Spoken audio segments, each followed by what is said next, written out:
Sabe quando você termina de ler o livro e tem vontade de pegar o autor no colo, dar um abraço e fazer um cafuné? É isso.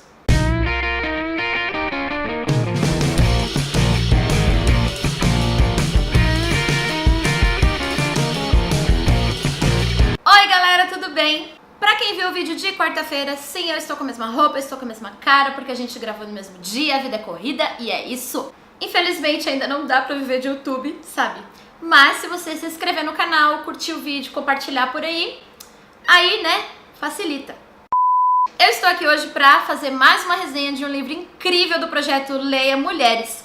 Se você não sabe o que é o projeto Leia Mulheres, tem um card aqui em cima com a playlist. E todo mês de março vai ter livros só de escritoras. Eu fiz uma lista dos livros que eu leria neste ano de 2017 e coloquei no álbum lá no Facebook da página do canal. Então eu vou deixar aqui os links para as minhas redes sociais. Não se esquece de me seguir em todas elas. Bom, então hoje eu vim falar do livro Cinderela Chinesa, da Adeline Yen Ma. Esse livro saiu pela editora Seguinte, né, que é um selo juvenil da Companhia das Letras. E na verdade, pela sinopse do livro, eu sabia que era uma autobiografia de uma mulher que era indesejada pela família, etc. Eu achei que seria assim, nossa, muito pesado. Mas ele é fácil de ler, assim, ele realmente tem uma cara juvenil. Os capítulos são bem curtinhos, a linguagem é fácil. Então dá numa boa, assim, pra você dar de presente pra aquela sua irmã, prima, sobrinha, etc. É um livro bem tranquilo de ler. Porém, é uma história triste. Então, como o próprio nome já diz, né, Cinderela Chinesa, tem uma ligação com a história da Cinderela. Que ligação é essa? A Adeline é uma filha que é muito maltratada pela madrasta, pelos irmãos. A Adeline é a quinta filha a nascer numa família chinesa, só que a mãe dela falece poucos dias depois do parto. Então, tem um clima, assim, de que meio que os irmãos culpam ela, sabe, pelo falecimento da mãe.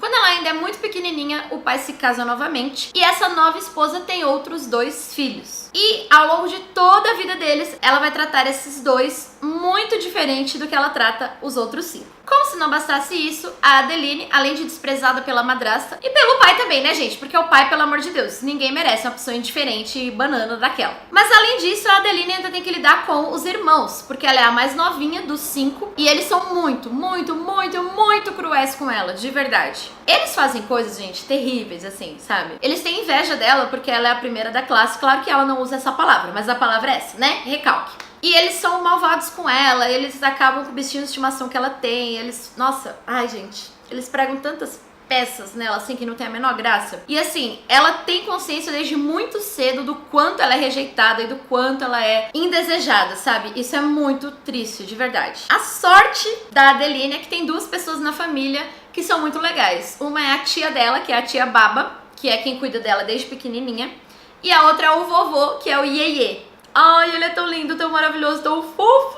Eu apaixonei no Iê. Ele é um amor. Só que assim, a Adeline, ela vai ter estadias, por exemplo, em colégios internos. Então ela vai ser afastada até dessas pessoas que são fofas com ela. E aí, a gente percebe que a autora, com a escrita desse livro, ela já tem uma intenção de levar esperança para pessoas que talvez estejam na mesma situação que ela. Ela fala desde o começo do livro que ela dedica esse livro para todas as crianças, né, que se sentem assim e que elas saibam que tem esperança e que a vida vai melhorar e que tem luz no fim do túnel, enfim. Então tem todo esse tom, assim, esperançoso mesmo.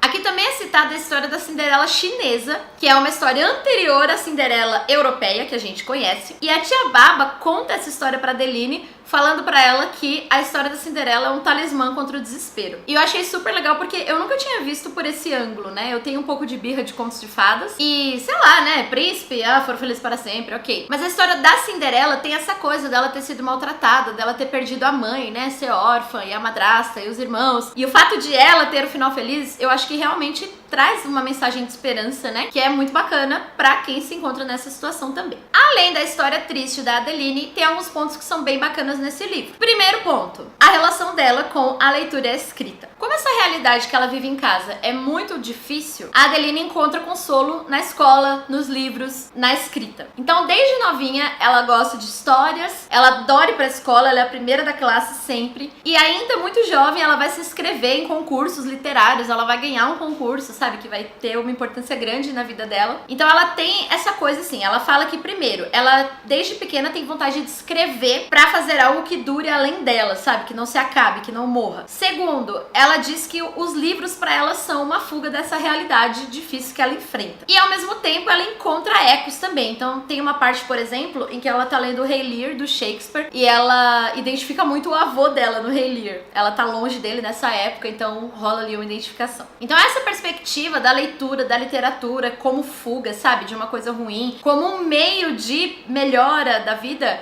eu achei muito bacana. A segunda coisa bacana é a perspectiva que se tem aqui da história e da cultura chinesas. Vamos abrir um parêntese. Eu acho a China sensacional, né, gente? Eu fiz Kung Fu, como eu já falei aqui em outras ocasiões. Então eu gosto muito, eu acho muito bacana a cultura e tal. E eu achei muito legal ter um pouco mais de acesso, conhecer um pouco mais da cultura e da história deles. Então, por exemplo, eu não sabia que a China tinha sido ocupada pelo Japão durante a Segunda Guerra Mundial, ou que Hong Kong era uma colônia britânica durante muito tempo, tanto que os britânicos eram tratados assim com precedência sobre os chineses, sabe, no meio que um apartheid assim, que depois da Segunda Guerra Mundial tem uma invasão da cultura americana, dos filmes de Hollywood, do próprio inglês lá, porque os americanos libertaram a China e tal. E que depois da Segunda Guerra Mundial vai ter a Guerra Civil, em que o Mao Tse Tung vai conquistando o país aos poucos e instaurando o comunismo, que aqui é tratado assim de uma maneira tipo bicho-papão, sabe? A família dela, ela fala, meu Deus, os comunistas estão chegando, os comunistas vão chegar, os comunistas vão matar todo mundo. Hoje a gente sabe que o comunismo da China é bem complicado, né?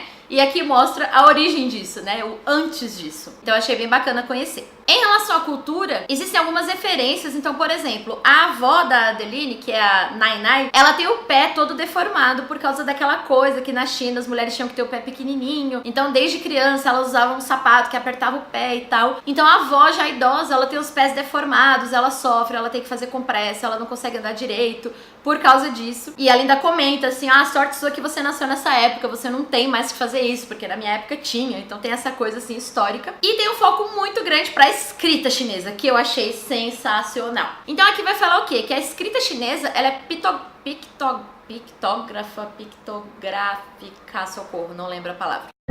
Mas enfim, não existe um alfabeto chinês, existem palavras que representam coisas e partes de palavras que representam coisas e que junto com outras partes podem formar coisas. Nesse contexto eu achei muito bacana, por exemplo, a palavra crise, que o vô dela explica pra ela que é formado por dois ideogramas chineses, um que significa perigo e o outro que significa oportunidade. Juntando os dois você tem crise. Olha que demais! Só agora eu vi que o Kindle desligou, não sei há quanto tempo, então vamos ignorá-lo.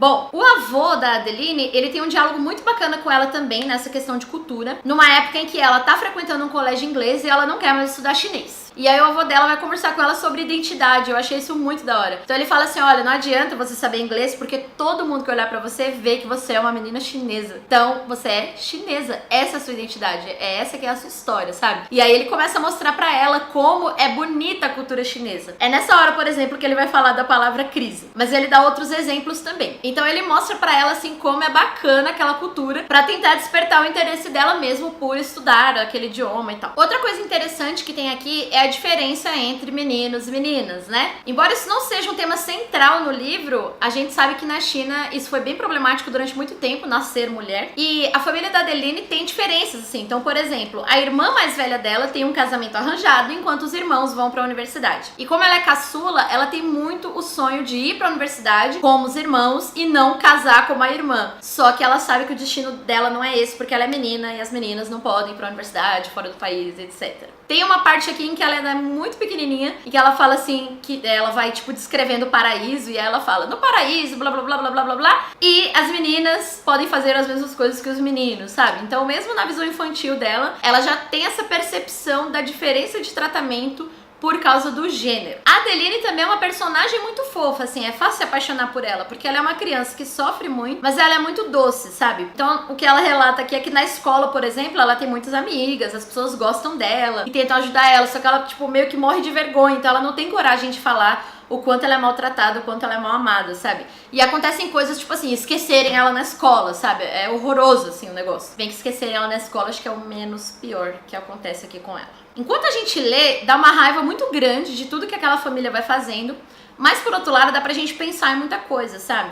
A primeira coisa que eu fiquei pensando é enquanto, infelizmente, famílias podem ser abusivas. E relações de afeto não são relações sanguíneas. Muitas vezes a gente escuta: ai, mas eu não me dou bem, sei lá, com meu pai. Ai, mas é o seu pai, você tem ele, é o seu pai. Tá, tudo bem, mas o fato dele ser o seu pai não significa que ele seja perfeito ou que ele te faça bem, né? E a gente vê muito isso aqui. A Adeline chega ao ponto de o pai dela não lembrar o nome dela. Vocês têm ideia de uma coisa dessas? Ele vai preencher o formulário e ele vira pra ela e fala: como que você chama mesmo? Gente, pelo amor de Deus, sabe? É muito complicado. A segunda coisa interessante é justamente essa coisa de uma luz no fim do túnel, sabe? Uma história assim que dá esperança, né? É bom pra variar de vez em quando, né? Uma história que dê esperança em vez de tirar a esperança que a gente tem no mundo. Então a história da Adeline, assim como a da Cinderela, ela vai ter aí, vamos dizer, um final feliz. A terceira coisa que o livro me fez pensar é em quão poderoso é você acreditar em alguém, sabe? Mas acreditar de verdade mesmo. Porque o Iê, ele sempre fala pra Adeline que ela é especial, que ela vai longe, que ela é muito inteligente, que ela é muito importante, sabe? E ele é tipo a única pessoa que dá importância pra ela, assim, nesse sentido. Que acredita e tal. A tia Baba também, né? Mas é que depois de um tempo o contato entre elas vai ficar um pouco complicado. E aí, assim, quando ela se inscreve no concurso literário, que ela vai vencer e tal... E eu não tô dando spoiler porque isso fala até na contracapa do livro, tá? Que ela vence o concurso literário. Ela diz que ela só se inscreveu porque ele acreditava que ela era capaz, sabe? E, gente, eu sou professora, né? Eu penso muito nisso, sabe? Eu acho que às vezes a gente tem um poder tão grande de acreditar numa pessoa e falar: você é capaz, meu, vai lá, que eu achei muito incrível, sabe, a maneira como isso se coloca no livro. Então mesmo essa menina que tinha, tipo, todo mundo que não ligava pra ela, ela teve uma pessoa que acreditou e falou que ela era capaz, e ela conseguiu se agarrar nisso e foi, sabe. Enfim, super recomendo Cinderela Chinesa, achei um livro muito bonitinho, apesar de triste. Mas um livro que traz uma coisa boa, sabe? Que aquece o coração, assim. Então também é uma experiência diferente. Você vê que é uma cultura diferente, né? A maneira de lidar com as coisas é diferente. E, inclusive, eu queria ler mais literatura asiática. Se vocês tiverem dicas de escritores, de histórias, deixem aqui nos comentários pra eu ter um pouco mais de acesso, porque eu gosto de sair do nosso mundinho, né? Na medida do possível. Então é isso. Se você gostou do vídeo, não esquece de dar o seu like, se inscrever aqui no canal pra receber notificações quando eu mandar vídeo novo. Principalmente esse mês que tá rolando Leia Mulheres e tantos livros e autoras maravilhosos por aqui. Por hoje eu fico por aqui então. Beijinhos e até a próxima.